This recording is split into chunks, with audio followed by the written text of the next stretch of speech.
আপনার জন্য আমরা জাপানের টোকিও থেকে এ গ্রেডের স্কুল থেকে সিওই এনে দিব। আপনি পড়াশোনা করবেন এ গ্রেডের স্কুলে। সো বাংলাদেশে প্রত্যেকটা এজেন্সি এই সেম কথাটাই বলে, আর যেটা সবচেয়ে বড় মিথ্যা কথা। আরে ভাই, এ গ্রেডের স্কুল এটা বানাইছে কে? তো আমি আপনাদের বলি যে আপনারা ল্যাঙ্গুয়েজ স্কুল সিলেক্ট করার জন্য বেশি না 5টা জিনিস দেখবেন। সেই 5টা জিনিস যদি ঠিকঠাক থাকে তাহলে আপনারা ভালো একটা ল্যাঙ্গুয়েজ স্কুল সিলেক্ট করতে পারবেন, যেখান থেকে আপনি রিল্যাক্সে ভিসা রিনিউ করতে পারবেন, আপনি সেনমনগাক্কোতে যেতে পারবেন, আপনি ইউনিভার্সিটিতে যেতে পারবেন। এই 5টা জিনিসের মধ্যে সর্বপ্রথম হচ্ছে যে আপনি দেখবেন ওই স্কুলের রেপুটেশন কেমন। শুধুমাত্র একটা সুন্দর ওয়েবসাইট, একটা সুন্দর ফেসবুক পেজ দেখে কিন্তু কখনোই ল্যাঙ্গুয়েজ স্কুল সিলেক্ট করবেন না। কারণ একটা স্কুলের মধ্যে শুধুমাত্র ওয়েবসাইট দেখে কিন্তু আপনি যদি ঢুকেন তাহলে কিন্তু আপনার ক্যারিয়ার ধ্বংস হতে বেশি সময় লাগবে না। কারণ অনেক কিছু দেখার আছে, অনেক কিছু বোঝার আছে। আপনি গুগলে রিভিউ করুন, এর আগে যারা পড়াশোনা করছে তাদের থেকে জেনে নিন যে ওই স্কুলের রেপুটেশন কেমন, বা ওনারা কিভাবে স্টাডি করায়, ওদের স্টাডি প্ল্যান কি। নাম্বার 2 হচ্ছে যে স্কুলে পড়বেন সেখানকার অ্যাটেন্ডেন্স রুলস এটা কেমন সেটা জানবেন। কারণ অনেক স্কুল আছে যেখানে অ্যাটেন্ডেন্সকে বেশি গুরুত্ব দেয় না, বা আপনি ক্লাসে মন চাইলে গেলেন, মন চাইলে আবার গেলেন না, মানে এমন একটা অবস্থা যে আপনার কোনো কেয়ার নেই। আবার অনেক স্কুল আছে অ্যাটেন্ডেন্স রুলস খুবই স্ট্রিক্ট, আপনি কোনোদিনই ফাঁকি দিতে পারবেন না। সো আপনি ল্যাঙ্গুয়েজ স্কুল সিলেক্ট করার আগে এটা জেনে নিন যে আপনার ল্যাঙ্গুয়েজ স্কুলের অ্যাটেন্ডেন্স রুলস কেমন। কারণ এটা শুধু একটা নাম্বার না, এটা হচ্ছে যে বলতে পারেন আপনার ফিউচার ভিসার সাথে কানেক্ট করা। নাম্বার 3, আপনি যে ল্যাঙ্গুয়েজ স্কুল সিলেক্ট করতে চাচ্ছেন সেখানে দেখবেন যে ওখানকার স্টুডেন্ট সাপোর্ট কেমন। কারণ একটা ভালো ল্যাঙ্গুয়েজ স্কুল কিন্তু শুধু ল্যাঙ্গুয়েজ শেখায় না, ওখানকার যত সাপোর্ট আছে, আপনি প্রথমে গেলেই তো আপনার বাইতোর জন্য ব্যাংক অ্যাকাউন্ট খুলতে হবে, তারপর নিজের হেলথ ইন্স্যুরেন্স, তারপরে কুয়াকশো কোথায়, শিয়াকশো কোথায়, এগুলো তো আপনার জানতে হবে। একটা ভালো ল্যাঙ্গুয়েজ স্কুল যদি আপনি সিলেক্ট করতে পারেন তাহলে কিন্তু আপনাকে ওরা এই বিষয়ে গাইড করবে, বা আপনি কোন সেনমনগাক্কোতে ভর্তি হবেন ফিউচারে, কোন ইউনিভার্সিটিতে পড়বেন, আপনার সাবজেক্ট কি নিয়ে পড়লে আপনার সাথে ম্যাচ হবে, এগুলা আপনি আপনার ওই ল্যাঙ্গুয়েজ স্কুলের প্রফেসরদের সাথে, স্যারদের সাথে কথা বলে কিন্তু জানতে পারবেন। নাম্বার 4, এটা খুবই গুরুত্বপূর্ণ স্টুডেন্টদের জন্য।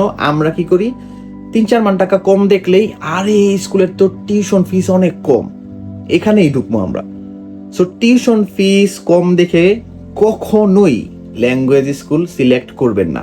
কারণ আপনি কম টাকা দিয়ে ঢুকবেন ঠিক আছে, কিন্তু ঢোকার পরে যে দেখলেন যে অনেক হিডেন কস্ট, আপনার ফ্যাসিলিটিস ফি, বুক ফি, মানে যত ধরনের সার্ভিস ফি আছে ওগুলা সব, মানে ফি দিতে দিতেই আপনার টিউশন ফির অর্ধেক টাকা চলে গেছে, এমন একটা অবস্থা। ঠিক আছে, সো জাপানে এমন অনেক স্কুল আছে যেখানে অনেক হিডেন চার্জ থাকে।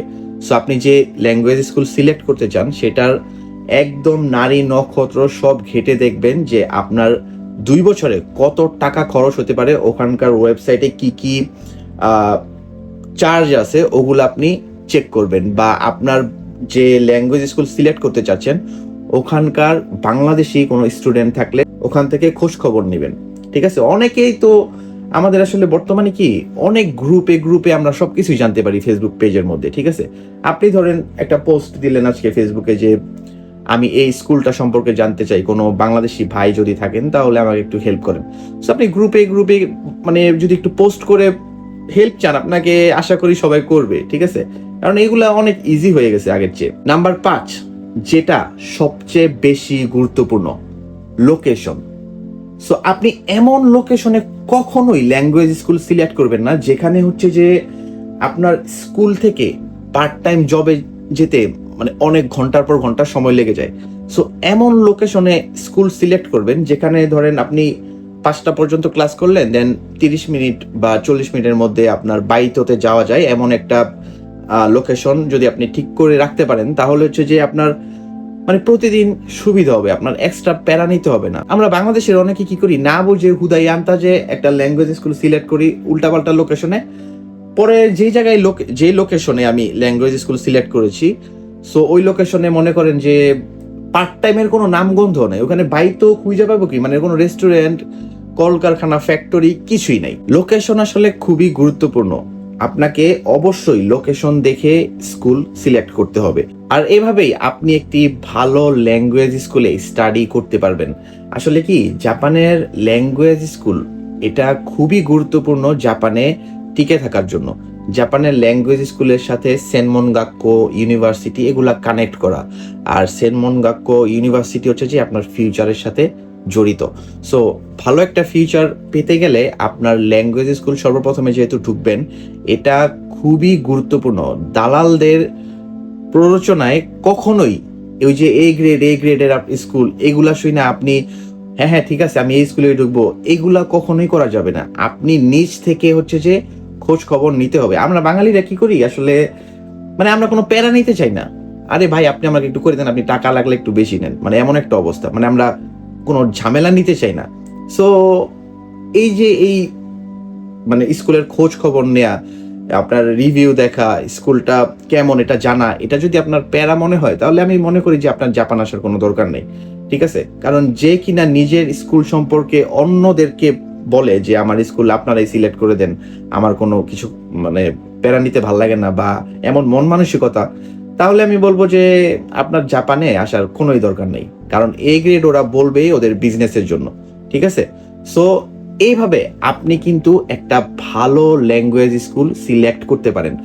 সো সবাই ভালো থাকবেন। আমি হাসান এমডি রাকিবুল, বর্তমানে জাপানের টোকিও থেকে। আসসালামু আলাইকুম।